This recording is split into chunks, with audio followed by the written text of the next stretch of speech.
The WWE returns continue after Bray Wyatt returned this past Saturday at Extreme Rules. It would appear that more names are set to return to WWE as the Good Brothers are believed to be heading back to the company. Plus, could Brock Lesnar appear tonight on the season premiere of Monday Night Raw?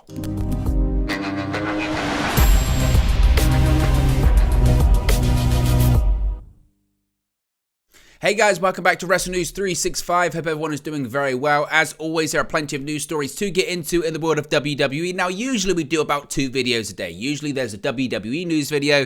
An AEW news video isn't always the case. Depends on what's in the news, what's the headlines, what's worth talking about. But I thought I'd do another video, the third of the day, because we have to talk about this big breaking news when it comes to the Good Brothers. Yes, former Impact World Tag Team Champions, former IWGP Tag Team Champions, and most importantly, former Raw and SmackDown Tag Team Champions, the Good Brothers, are believed to be returning to WWE in the next month or so. This is a big story that comes from Mike Johnson of PW Insider. So shout out to Mike and PW Insider for breaking this big story. They are reporting the Good Brothers, Luke/Doc Gallows and Carl Anderson, are believed to be WWE bound. Multiple sources within the company have told PWInsider.com. The belief among several within the company is that the former WWE, IWGP, and Impact Tag Team Champions will be returning to the Raw brand as soon as this month, which likely means a return to their old alliance with AJ Styles. Now, obviously, they had the faction, the OC, they were called the Club for the while. They kind of struggled to get an actual name going for their alliance with AJ Styles and WWE. Of course, they couldn't actually use the Bullet Club, so they had the Club, which was like, yeah. Then they moved into the OC, which I think worked pretty well. But it would appear that they're heading back to Raw, as the report mentions, within the next month, or as soon as this month. Now, Gallows, Anderson, and Styles were actually all spotted together yesterday in Washington, D.C., most likely to film something for WWE. Now, of course, in recent weeks, AJ Styles has actually been at odds with the Judgment Day. Of course, who leads the Judgment Day? That being Finn Balor. So the idea of Gallows and Anderson backing him up in terms of giving him numbers and going up against Finn Balor, who of course Gallows and Anderson know very well from their days in Bullet Club, especially given their history, makes a lot of sense. Now, when it comes to prior commitments and other commitments and who Gallows and Anderson are under contract with, Gallows and Anderson finished up with Impact Wrestling this past August, losing to the Motor City Machine Guns at a television taping in Dallas, Texas. Now, their deals with the company actually expired in July, but they agreed to make some additional dates. Their plan upon leaving Impact was to focus on New Japan Pro Wrestling, at least through Wrestle Kingdom, as there had been at least early plans internally for Anderson to have a high-profile singles match on the annual January Tokyo Dome show, obviously Wrestle Kingdom being New Japan's biggest show of the year. But as it was reported over the summer, there had been previous overtures from WWE during the Vince McMahon regime towards them as they came closer to the end of their Impact deals. WWE sources to PW Insider indicated at the time that talks fizzled out when Gallows and Anderson made it clear they weren't interested in returning for anything less than a very high financial premium. Now, of course, this is why this is such a big story and certainly surprising, because Gallows and Anderson, they'd been burnt by WWE in the past. Most recently as 2019. This is where a lot of this heat comes from. This is where the Paul Heyman heat from Gallows and Anderson to Paul Heyman and obviously AJ Styles to Paul Heyman really comes from. They had an offer in 2019. Whilst they were still under contract to go to WWE, so we're still under contract with WWE rather, they had an offer to go to AEW as that promotion was being launched. Instead, at the time, the contracts were coming up, and instead they signed new 5-year contracts, very lucrative 5-year contracts. And while the duo made the commitment to WWE when they signed in 2019, they were among those unceremoniously released just after WrestleMania 36 during the height of the COVID-19 pandemic. As soon as the pandemic hit, WWE thought, we're going to lose a ton of money. Who's on big contracts? Who are we going to get rid of? They got rid of the Good Brothers not even a year in to their new 5-year deal. Now, since the sides were far apart on money during their most recent conversations, talks dissipated at the time without a deal being reached between the two parties. Now, obviously, things have changed dramatically in WWE this year. There's an entirely new world when it comes to WWE management now, which recently opened the discussions back up. Now, Gallows and Anderson, as members of the Bullet Club, most recently worked for New Japan in England at the Royal Quest 2 weekend, was that a couple of weeks ago. Now, Anderson is advertised for the 5th of November New Japan Pro Wrestling event in Osaka, Japan, defending the Never Openweight Championship against Hikuleo. Again, a bout he currently still does have. Now, as I mentioned, they both worked for WWE from 2016 to 2020, jumping from New Japan to WWE alongside AJ Styles. Gallows, of course, has had several runs working with WWE. Sean Ross Sapp also tweeted something interesting. He said, quote, "I asked Gallows flat out if they were going back to WWE 3 weeks ago. His answer was, well, and that was it." So it's surprising. The reason I say it's surprising is because of two reasons, really. The biggest is because of what they've said about WWE in the past. Carl Anderson and Luke Gallows, whatever you want to call him, have been adamant, absolutely adamant. They would never return to WWE unless, as they mentioned, if they pay us a load of money, who are we to say no? But they would never, ever, ever go back. The way the situation ended for them in the company, obviously the way they were dumped, not even a year into 5-year contracts, the way they were lied to by Paul Heyman, because remember at the time, they asked Paul Heyman with a pandemic, what's going on? Are we going to get released? Don't worry, you guys are safe. Don't worry, you guys are safe. It was shocking because they were actually in the main event of WrestleMania. Remember, WrestleMania 36, night 1, main event of WrestleMania was the Boneyard match.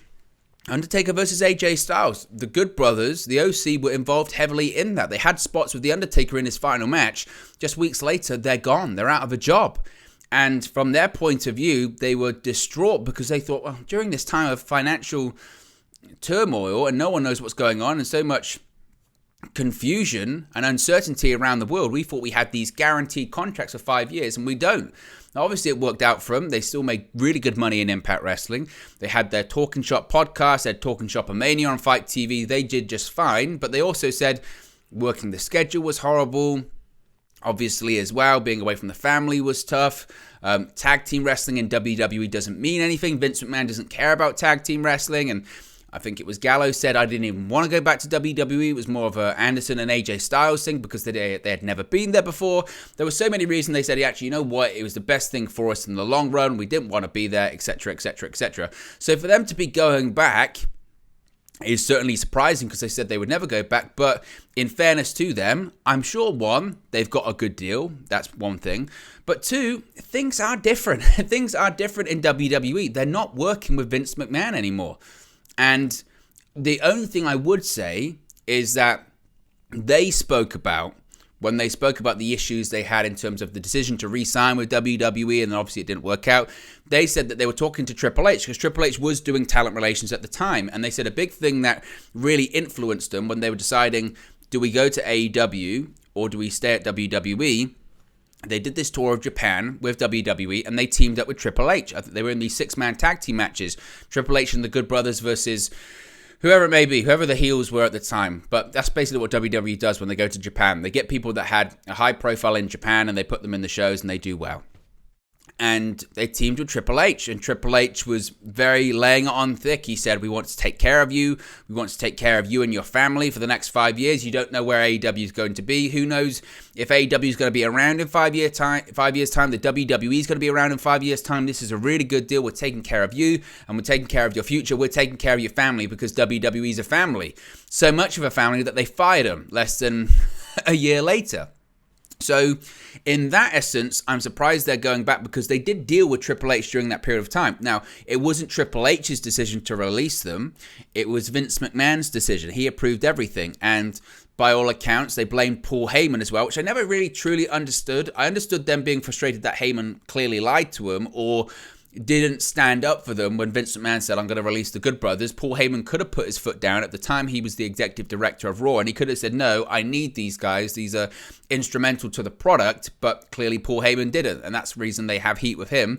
But I would have thought Anderson and Gallows still would have had a bit of a back and forth with Triple H to say, well, last time you said you were going to look after us, and we didn't stay around too much longer. We were fired not long after that. And I guess Triple H could say, well, that was out of my hands. I make the decisions now, which he does. Triple H makes the big decisions at this point.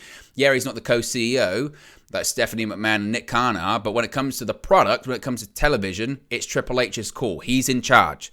So he's in talent relations, so he can make good contracts too. So logically, one would think they've got good amount of money, and two, they've got guarantees or assurances they're not going to go anywhere. And who are they coming back in to work with? AJ Styles once again, and they're also going to come back in to work with Finn Balor. So I think good for them. Again, it's surprising, certainly. The other side of things, why it's surprising, is because my assumption was, like the report said, that yes, they had finished up with Impact Wrestling, but the reason they finished up with Impact and they let that contract expire is because they were going to be so busy with New Japan. They were going to be doing all of these dates of New Japan. They were going to be doing these tours. They did say that they were going to reassess things and possibly come back to Impact once their New Japan commitments had finished. But as I just mentioned, the plan was, they're factored into New Japan plans until January, until Wrestle Kingdom. Carl Anderson still holds a championship with New Japan Pro Wrestling, the Never Openweight Championship. So even if they show up on Raw tonight, which is absolutely possible, he has to do something with the bout. Now, it's not out of the realm of possibility, and it's not unprecedented that they'll still work their New Japan dates to fulfill their contractual obligations. But at the same time, Karrion Kross came back to WWE, and he was contracted to or advertised for certain dates with several companies, and he just didn't do them because he was now contracted to WWE. So we could see a situation where Kyle Anderson and Doc Gallows never actually had a contract with New Japan. Because of that, they don't have to fulfill those obligations, or they will still do that. As I mentioned, wrestlers have done that in the past that have signed deals with WWE that have these commitments. They still fulfill them. They still fulfill their bookings. So that's a possibility. But realistically, look at Raw tonight. It's in Brooklyn, the Barclays Center. Most importantly, it's the season premiere of Raw, so there's going to be eyeballs on the product. They're going to want to make a big splash and make headlines. And if they're filming content with AJ Styles, or they already have filmed content with AJ Styles, chances are either that's going to air on the broadcast tonight, or two, they're there. And chances are they're probably going to show up on Raw tonight. If they don't, we're at the very least going to see that AJ Styles and Good Brothers vignette, that reuniting. The OC will be back together. So I expect them to be somehow involved in the broadcast tonight, whether they're there in person or not. I expect the Good Brothers to have an influence on the show. Certainly in terms of names that were out there about possibly returning to WWE, I don't think many people really spoke about the Good Brothers because, again, they've been so much on the record in the past that they were never going to return. So I didn't even think they'd be part of the conversation. And I also was under the impression they were somewhat under a contract to New Japan Pro Wrestling. Apparently not. If WWE can sign them, then apparently not. So it's a really surprising one, an interesting one, and we'll see what happens. And obviously, look, if WWE can really raise the prominence of tag team wrestling, then that would be fantastic. Vince McMahon never cared for tag team wrestling. Triple H did. Are we going to get the days where a tag team match is going to main event a WWE pay-per-view? I don't even know the last time that happened. So it would be amazing if it did. I don't even know if it's ever happened. Probably not since like the 80s or something like that. Can Triple H do that? I don't know. Would the Good Brothers ever be involved in that? I don't know. They need more tag teams, though, if they're going to take a tag team division seriously in WWE. And as I keep stating, I think Triple H is flooding the roster. And I think he's flooding the roster because after WrestleMania next year in Inglewood, California, SoFi Stadium, I think WWE is going to have a hard brand split, a proper one, where there is no crossover. Maybe once a year you have a draft, but even that, you're taking a couple of people maybe from NXT, not Raw or SmackDown or anything like that. I really think that's going to be the case. I think Triple H is going to implement a brand split akin to 2003, 2004, 2005, when there just was no crossover. It was hard and fast. It was two different shows. I really think that's what he's doing. I think that's the reason why he's bringing all of these names back, and I think that's why he's calling people up from NXT. And I think he's slowly going to continue to build the roster over time. Speaking of returns, Brock Lesnar. Could Brock Lesnar be back in WWE by the end of tonight's episode, or season premiere rather, of Monday Night Raw? Now, it must be said, there isn't really any confirmed news on this. This is more of a hunch from Mike Johnson of PW Insider. Of course, he's broken the story about the Good Brothers returning to WWE, but this is what he's had to say on Brock Lesnar. Call it a hunch, but he wouldn't be shocked to see Brock Lesnar return on tonight's season premiere of Monday Night Raw. Now, of course, the Beast has not been seen since SummerSlam, but of course tonight is the season premiere of the Red Brand show. The season premiere takes place in Brooklyn, New York, and WWE is always trying to pull out surprises to make New York City events unique and special. Beyond that, though, the company is now past Extreme Rules, which means their primary focus going forward will be Crown Jewel on the 5th of November. Of course, Crown Jewel taking place from Saudi Arabia. Now, the Saudi Arabia shows have always been about spectacle, and all 7 Saudi pay-per-view events to date have featured Brock Lesnar in a major way, facing everyone from Cain Velasquez to Roman Reigns. Now, with just about over 3 weeks to go until WWE heads back out to Saudi, what better time to have Lesnar appear and interject him into the company storylines? We don't know. And I don't know who he would face. I don't want to see any more involvement in the whole bloodline thing. I think that's done. Daniel Cormier just appeared at Extreme Rules, but it would appear unlikely that he would be facing off against Brock Lesnar. He said that it was a one-and-done thing, and he'd have to get in shape, actually. Could certainly have a rematch with Bobby Lashley. He's been built up. WWE could even go back to booking Brock against Braun Strowman. I would argue, though, the worst thing that Braun Strowman could do after just coming back to WWE was do what happened to him in the past. That's face and then lose to Brock Lesnar again. So I don't think that one would happen, but according to Mike Johnson, he's saying wouldn't be surprised to see if Lesnar showed up. So we'll have to wait and see if the Beast indeed arrives in Brooklyn. But there you go. That's a bit of a breaking WWE news story. It's a bit of an extra gift for you today. Let me know your thoughts in the comment section below. Be sure to smash a like on the like button. Be sure to subscribe, bottom right hand corner. And as always, I'll speak for you again very, very soon.